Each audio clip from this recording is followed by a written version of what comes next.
911. In an emergency, you may have to try to save the life of someone you love.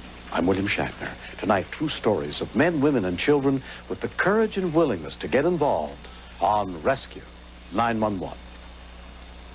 We begin in Palm Desert, California, almost 3 years to the day after David Cresson sustained a severe head injury in a near-fatal car crash.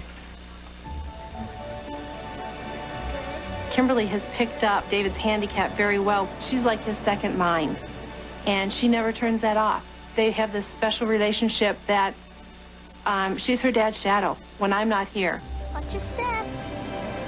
When we go for walks, I usually tell him when he's cold, so I tell him if we're lost, I tell him how to get home.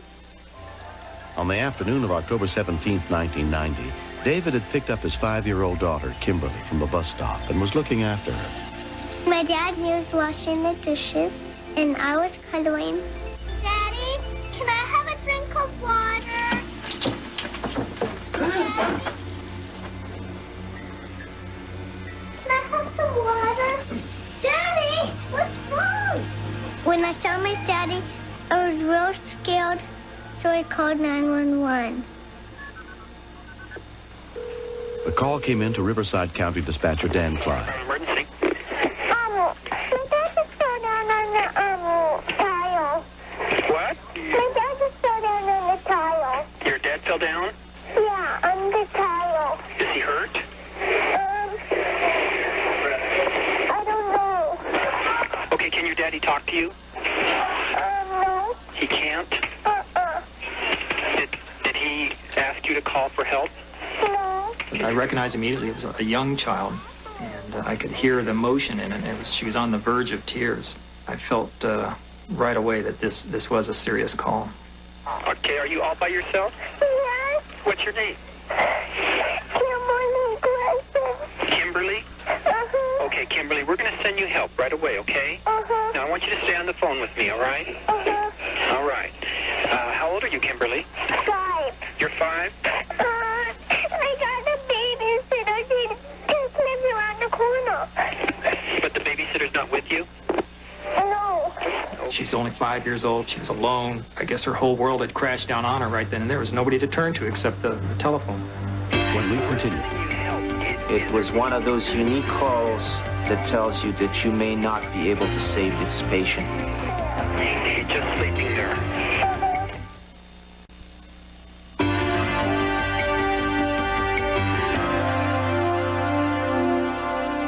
It had been less than 2 minutes since 911 dispatcher Dan Klein had received a call from a distraught 5-year-old Kimberly Cresson, reporting that her dad was hurt.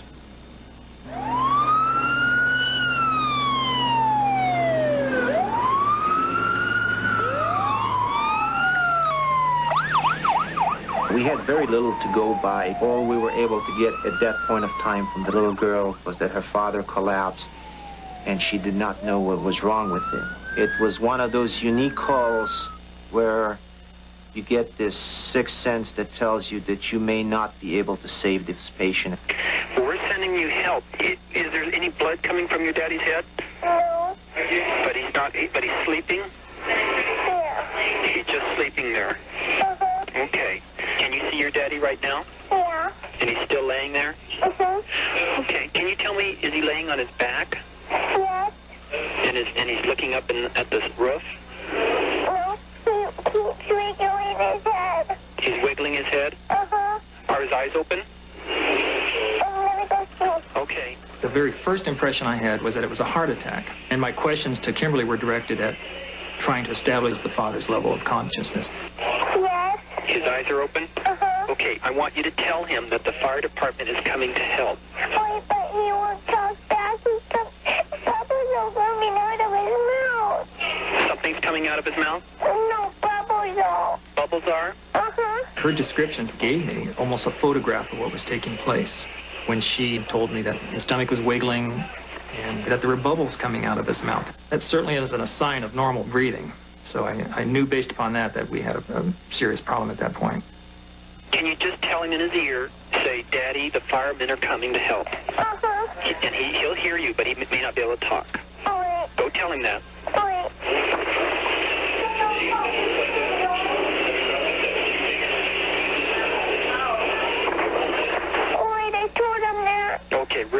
That's great.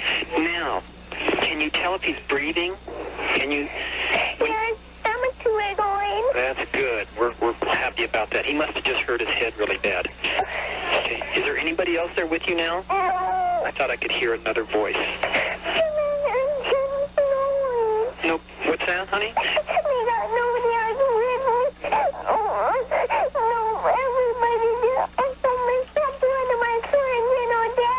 Okay, Kimberly, do you have somebody that lives next door to you? Yes. Do you think it... Kimberly, come on, listen to me now. Listen to me. I'm going to help you, okay? Now, is there somebody living next door that you can go and tell? Yes. Why don't you do that? And then come back and talk to me on the phone. Okay, run next door and get help. Wait, but what do I say to him? Tell him your daddy is hurt. And the fireman is on the phone, and he wants to talk to you, to somebody else. And I'll stay on the phone. I asked Kimberly to go outside because it gives her something to do. If Kimberly were hysterical and out of control, and if her father could sense that or could hear it, then that would perhaps affect his condition. Fire department EMTs arrived on the scene within 5 minutes. He's on the tile floor! He's bleeding! Is he gonna feel? Dispatcher Dan Klein had stayed on the line until he knew help was there. Okay, well, you guys got it now. Later, maybe. I'll call you later then, maybe. Bye. I have a 5-year-old, and the thoughts going through my mind at the time was that it would be the worst moment of their little life. And that's what I felt Kimberly was going through, perhaps the worst moment of her life. The ambulance with paramedics John Nelson and Gad Smith arrived less than a minute later. As soon as we got to the scene, we found our engineer informing us that they have a very critical patient lying on the floor. He was not breathing at the time, and he appeared to have been going through a severe seizure activity.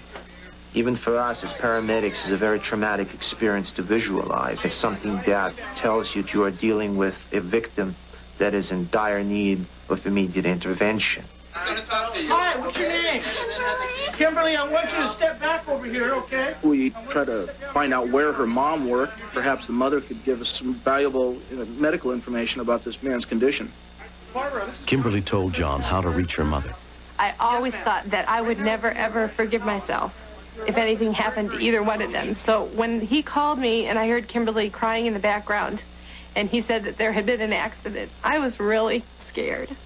Barbara, listen, I need to know what medications your husband takes. She was actually really hysterical, but she relayed to us that he had a medical history of having an anomaly of the brain that was causing him to seize.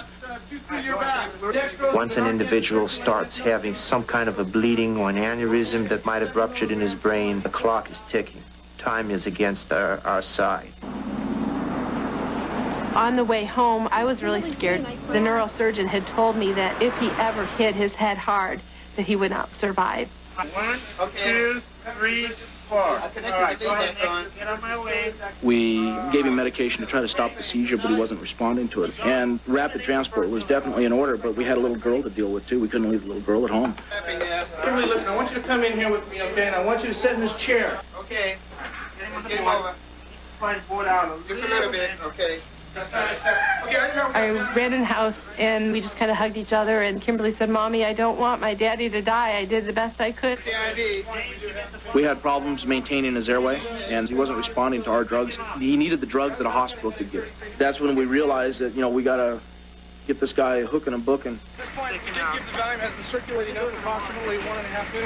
They wheeled David by me, and I just remember it was just a horrible flashback of walking into the hospital and seeing him the same way that I did 3 years ago.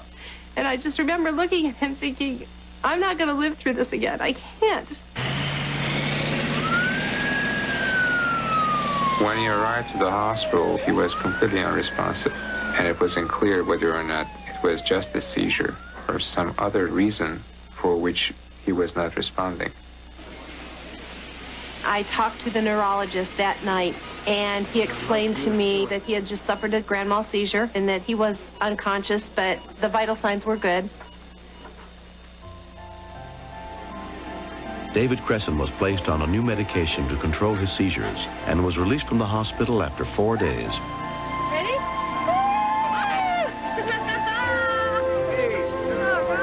My relationship with Kimberly is a very special relationship. We take care of each other. And that phone call that she made saved my life that day. I have heard the tape of Dan Klein and my daughter, and I was so impressed. My eyes began to water, and tears rolled. After the accident, Kimberly Crescent wrote a thank you note to dispatcher Dan Klein. 2 months later, she finally got to meet him and his family. It's very rare to hear from anybody about an incident or a call that we've been involved in. So when Kimberly's mother, Barbara, called, I was very excited. Hi, how are you? She thanked me for my help with Kimberly on the phone, and that really hit me hard and made me feel very proud for what I was involved in. Since I was not home when this incident happened, I just felt that need to thank somebody from the bottom of my heart. You're welcome. That's my job. Dan asked Kimberly how she knew who to call for help. It was then that I learned that Kimberly had a telephone cutout that she made in preschool, and this phone was made to teach the children how to call 911. Could you tell me again what buttons you pushed? Okay. When I brought it home, my mommy and I practiced and practiced and practiced because Daddy was coming home from the hospital, and I wanted to know whenever he was emergency and my mom wasn't home, I could just call 911. Thanks for helping me and my daddy. You're welcome. I was very happy to do that. I think it's very important for the general public to teach all their children how to use the 911 system. If every child knew how to do that, then I think our society would be a lot better off for it. Tickle her under where I always tickle you. No, remember, where do I always tickle you and you giggle? Yes, look at it. I'm really happy that my daddy's alive because I think I saved him.